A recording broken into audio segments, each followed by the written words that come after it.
Did you know that in the United States alone, more than 100 million car batteries are replaced every year?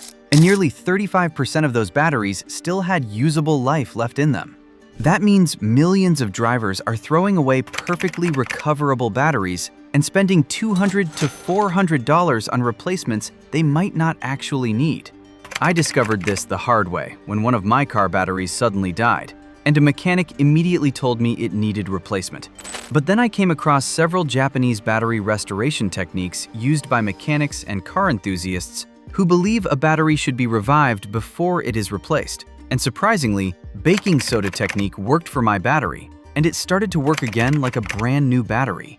In this video, I will show how you can bring a weak or dead battery back to life using baking soda. So before you throw away your dead battery, watch this video carefully, because it can save you hundreds of dollars in battery replacement. First, let's understand what causes the battery to die prematurely. Number 1. Parasitic drain.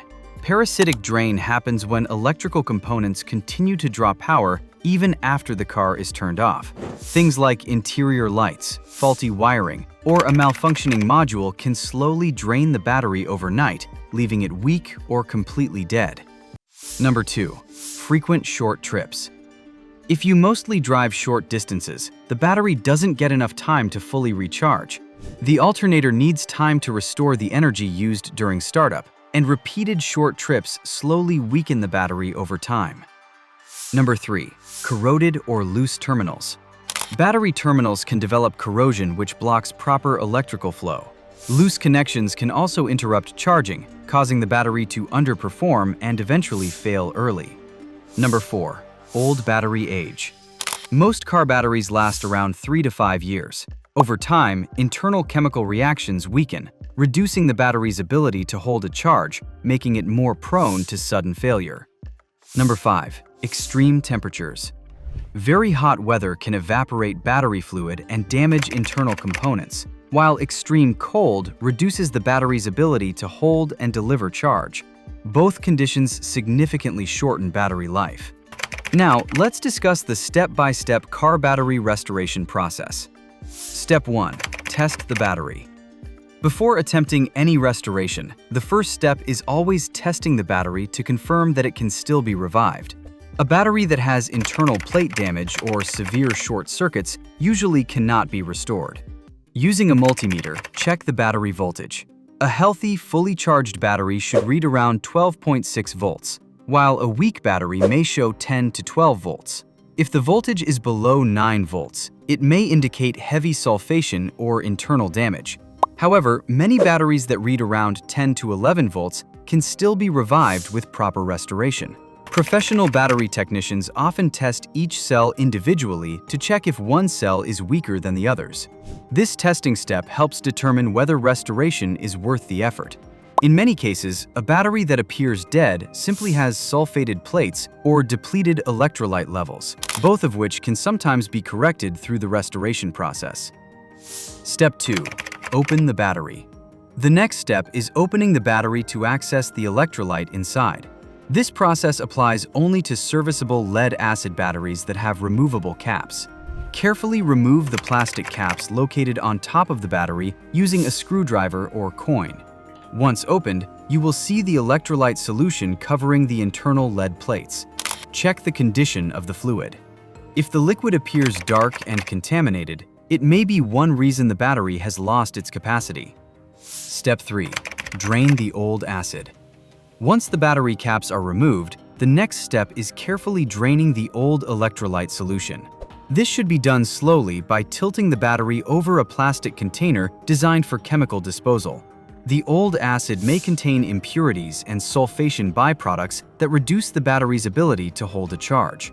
The purpose to drain the old electrolyte is to remove the contaminants that accumulate inside the battery cells after years of charging and discharging cycles. These contaminants can coat the lead plates and prevent proper chemical reactions from occurring. After draining the electrolyte, the battery cells are essentially cleared of the degraded acid solution that may have been weakening the battery's performance. Proper disposal of the drained acid is extremely important, as it should never be poured onto the ground or into household drains. Step 4. Clean the battery interior. After draining the old acid, clean the interior of the battery to remove sulfation particles and debris from the lead plates. Perform this step using hot water. Take electric kettle and continue to boil the water. Remember, boil the water up to around 40 degrees Celsius only. Once the water reaches the correct temperature, carefully pours it into each battery cell, fully covering the lead plates. And repeat this process multiple times, pouring the warm water in, letting it sit for a few minutes, and then draining it. This gradual treatment helps soften and dissolve hardened sulfate crystals that have accumulated on the plates over months or years. After this hot water rinse, mix baking soda in the hot water and pour this mixture carefully into each battery cell and gently shake the battery to allow the liquid to circulate around the plates. The baking soda reacts with remaining acidic deposits, bubbling and neutralizing them effectively. After shaking the battery lightly, drain the cleaning solution completely. You may notice small particles coming out with the liquid. These are sulfation residues that were preventing the battery from functioning properly. This cleaning step helps restore the internal chemical environment needed for proper battery operation. Step 5. Add fresh electrolyte. Once the battery interior has been cleaned thoroughly, the next step is restoring the proper chemical environment by adding fresh electrolyte solution. This solution typically consists of sulfuric acid mixed with distilled water at the correct concentration. Carefully pour the new electrolyte into each battery cell until the lead plates are fully submerged. Maintaining the correct fluid level is extremely important because low electrolyte levels can expose the plates to air and cause permanent damage. Adding fresh electrolyte helps restore the chemical reaction that allows the battery to store and release electrical energy efficiently. In many cases, this step alone can dramatically improve a battery's ability to hold a charge. Step 6. Slow recharging the battery. After refilling the battery with fresh electrolyte, the battery must be recharged very slowly. Slow charging is extremely important because it allows the lead plates to gradually recover and reverse sulfation buildup. Fast charging can generate excessive heat and damage the battery plates, so a low-amp charger is recommended. Allow the battery to charge for several hours until it reaches its full voltage level. During this charging process, chemical reactions inside the battery begin restoring the active materials on the plates. Many batteries that previously could not hold a charge begin to regain their capacity during this slow charging stage. Step 7. Final battery test. The final step is performing a battery performance test to confirm whether the restoration process worked. Use a multimeter again to check the battery voltage after charging.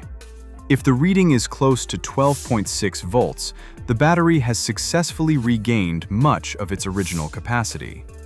You can also perform a load test by starting the car or using a battery load tester. If the battery holds voltage under load and starts the engine normally, it means the restoration process was successful. Many restored batteries can continue working for months or even several additional years, depending on their original condition. While not every battery can be revived, these methods have helped countless